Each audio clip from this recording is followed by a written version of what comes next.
Welkom by hierdie 4de module van ons kursus oor jongvolwassenes. Vandag praat ons oor een van die belangrikste skuifpunte in jongvolwassenes se geloofsontwikkeling. Die skuif van 'n geleende of 'n oorgeerfde geloof na 'n persoonlike geloof. Of anders gestel, die skuif van ek glo, want dis wat my ouers glo, en skuif na ek begin self ontdek wie God is, wat ek glo, waarmee ek worstel en hoe ek Jesus in my eie lewe volg.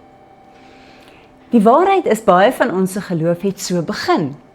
Ons geloof het begin by iemand anders.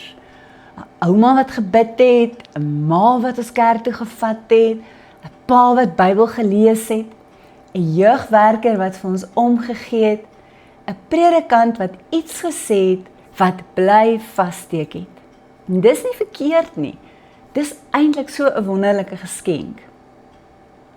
Maar hier is die belangrike vraag. Wat gebeur wanneer 'n jong mens uit die huis uit gaan, universiteit toe gaan, begin werk, nuwe mense ontmoet, ander idees hoor, deur pyn gaan, of vrae begin vra wat nie so maklik in 'n kategese antwoord pas nie. Dan moet geloof begin groei. Nie verdwyn nie, maar groei.